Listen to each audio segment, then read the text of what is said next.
Alors, il fallait évidemment qu'on revienne sur ce nouveau rebondissement dans l'affaire Suez-Veolia, avec une contre-offre de Suez. Bonjour Xavier. Bonjour David. Xavier Patrolin, donc président de l'Albatros Capital. Donc, nouveau rebondissement dans cette bataille entre Suez et Veolia. Alors là, il faut suivre, hein. On va essayer d'être clair. Là, c'est le tandem, pour le coup, de fonds d'investissement Ardian et GIP, qui sont du côté Suez, qui proposent, avec l'accord évidemment de Suez, de déposer une offre à 20 € par action. Sur une partie du groupe Suez, en gros les activités de Suez en France, eau et recyclage, plus une activité eau et technologie à l'étranger, tout ça pour 12 milliards d'euros. Qu'est-ce que vous en pensez de cette offre et de ce nouveau Suez qui est soutenu par la direction actuelle? C'est 9 milliards de chiffre d'affaires, c'est la moitié du groupe actuel, ce nouveau Suez. C'est une offre pour essayer de maintenir en vie un concurrent face à Veolia, notamment sur le marché français, et pour lui donner une taille critique. Donc, au fond, il y a deux objectifs qui ne satisfont pas à cette heure Veolia, oui. Évidemment. Premier objectif, c'est donner une entité qui soit assez costaud sur le marché français. En gros, pardon, je vous coupe, en gros, Veolia récupérait la moitié, c'est ça? Oui, récupérer tout l'intérêt. Et c'est ce qui fait que la porte de sortie, pour le coup, qui est brandie par Suez, n'est pas acceptable par Veolia. C'est ça qu'il a rejeté d'ailleurs, Veolia?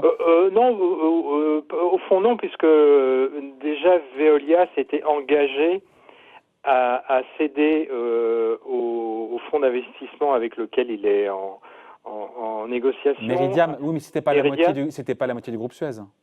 Non, mais c'était pas la moitié du groupe Suez, c'est vrai, mais c'était le périmètre eau et traitement des déchets sur la France. Oui, là il y a toute la partie internationale aussi. Enfin, voilà, et on rajoute une petite partie internationale. Mais pourquoi est-ce que Veolia n'a pas cherché justement à négocier sur ce périmètre international de Suez qu'il aurait pu conserver? Non? Vous en pensez quoi? Parce que pour l'instant, de toute façon, Veolia a, un calendrier juridique qui lui permet pour l'instant de jouer la montre d'une certaine façon. Calendrier juridique ou boursier? Juridique, je dirais. Juridique. Le premier cas juridique, c'est d'avoir l'avis de l'AMF sur la validité de l'OPA, de l'offre publique. Deuxième dimension, c'est une décision de justice sur l'opération qu'a mise en œuvre Suez pour nicher dans une fondation néerlandaise. Là aussi pour avoir cette validité.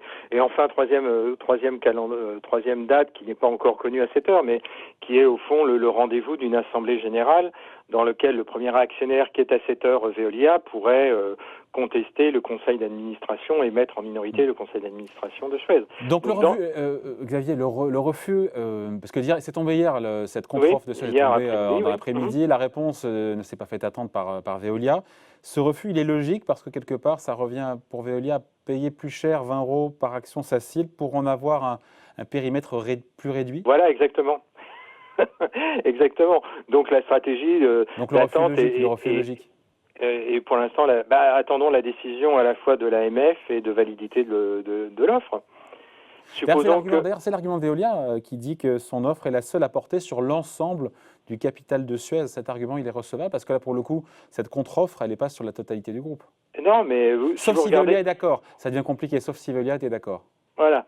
Mais si tu regardes le communiqué publié hier après-midi de Suez, il est écrit texto dans le communiqué que si d'aventure l'OPA était jugé valide, le nouvel ensemble Ardian-GIP ne s'interdit pas de lancer à son tour une offre publique, une OPA, donc de faire une contre-offre à 20 €. Donc pour l'instant, Veolia a plutôt une stratégie logique d'attente.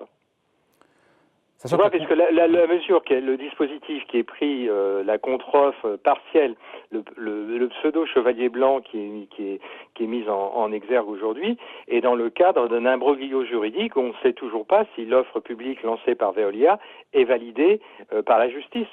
Et en tout cas, validée pas par la justice, validée par l'AMF. Ouais, L'AMF va probablement l'AMF Voilà, bien sûr. Valide, bien sûr, mais pour l'instant, c'est pas encore validé. Sachant que la contre-offre de Suez doit avoir l'aval de Veolia. C'est ça, hein? Voilà, c'est ça. Ouais. Donc en fait, la contre-offre, elle est quasiment caduque, puisque Veolia la refuse. Ah non. Mais Veolia dit que cette contre-offre, il n'en veut oui, pas. la contre-offre à 7 heures. Oui. Mais si, supposons que l'AMF annonce d'une autorisation donnée par l'AMF, rien n'empêche à ce moment-là Ardian et GIP de lancer une contre-offre sans avoir le besoin que Veolia.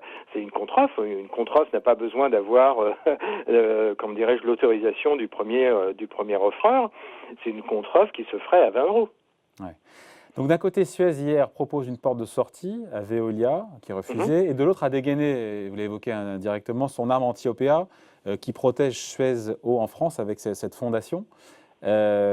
C'était une menace pour faire céder Veolia, mais apparemment ça ne marche pas.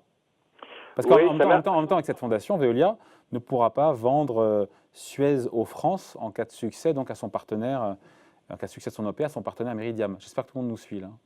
Oui, tout à fait. J'avoue que c'est un peu compliqué. Mais au fond, Suez a deux armes. Veolia a des armes que j'ai mentionnées, qui sont le calendrier juridique des décisions des régulateurs, AMF et Fondation Justice française sur la fondation néerlandaise. Qui rend incessible l'activité de Suez en France. Voilà, parce que ça c'est important, parce que ça voudrait dire, si la justice validait la fondation néerlandaise dans laquelle est logée les activités Suez Eau de France, et ben ça rendrait compliqué, ça rendrait quasiment incessible par Veolia une fois l'OPA lancé à un tiers, puisque par construction une fondation ne peut pas être cédée à un tiers. Exactement. Donc Suez a deux armes, cette arme évidemment de la fondation, et deuxième arme qui est pas négligeable, qui est d'accélérer son processus de cession. Mais c'est ce qui a été dit par Suez, c'est ce qui a été annoncé d'ailleurs. Vous avez remarqué, si une négociation n'a pas abouti avec Veolia avant le 21 avril, il y aura de nouvelles cessions d'actifs et donc des dividendes exceptionnels pour les actionnaires. Voilà. De Suez. Donc dans un premier temps, tout le monde se regarde un peu en chien de faïence, mais quand même, j'ai l'impression que si on reprend le crescendo de Suez, les séquences des événements, des annonces faites par Suez depuis quelques semaines, il y a un rapprochement possible vers Veolia. Tu as reçu sur ton plateau Antoine Frérot. Tu as reçu Antoine Frérot qui n'était pas à proprement parler extrêmement tendu, en tout cas dans son interview sur Ecorama par cette opération. Donc, dans un premier temps, il y a un refus, mais j'ai l'impression que les positions sont en train de se rapprocher, même si les déclarations de ce matin ne les laissent pas augurer. Bah oui, j'allais vous le dire. Oui, mais tu noteras que le cours de bourse de Suez est au-dessus des 18 € et que celui de Veolia est en baisse de 1,60. Ce qui veut dire que les marchés, quel est le pari qui est fait par les marchés pour le coup? Eh bien, le pari, alors c'est un pari très léger à 7 heures, mais le pari est qu'une probabilité de suroffre ne serait pas impossible. Si tu cotes au-dessus du cours de l'offre d'OPA de Veolia de 18 €, c'est qu'implicitement le marché commence à pricer très légèrement. Je reconnais que le marché s'est pas ajusté à 20 €, c'est normal. Mais il cote au-dessus de l'offre de Veolia. Je ne suis pas sûr d'avoir bien compris un truc que j'ai lu dans les communiqués. Suez pourrait désactiver la fondation si une OPA à 22,50 € par action était acceptée par Veolia? Non, par Suez, tu veux dire. Non, ça voudrait dire que à ce moment-là, non, c'est une déclaration d'un tiers qui dit, au fond, si Veolia mettait un prix plus important, donc c'est aux alentours de 30% au-dessus de son offre initiale, à ce moment-là, ça lèverait toutes les inhibitions et probablement que le management de Suez désactiverait. Et pourquoi Veolia ne surenchérit pas alors? Je lui ai posé la question, il m'a dit, Antoine Frérot, c'est un bon prix, 18 €. Il ne surenchérit pas parce qu'il s'endette pour faire l'opération. Bon, cette histoire se termine comment, Xavier? Parce que pour moi, on est toujours dans l'impasse, c'est cette espèce de bataille sans fin, en tout cas, voilà. Et certains disent que ça se terminera devant l'Assemblée Générale, on l'a dit 10 fois, des actionnaires de Suez qui se prononceront en mai. Oui, mais quand même, Veolia a un atout maître dans sa manche. C'est quand même de détenir quasiment 30% du capital de Suez. On ne sait pas encore comment ils vont pouvoir utiliser ça, leur droit de vote. Ils attendent un retour de la Commission européenne. Voilà, oui, bien sûr. Mais ça, c'est les conditions initiales de la cession par Engie de sa participation dans Suez à Veolia, qui sont, à mon avis, très fautives de cet imbroglio juridique dans lequel nous nous trouvons aujourd'hui.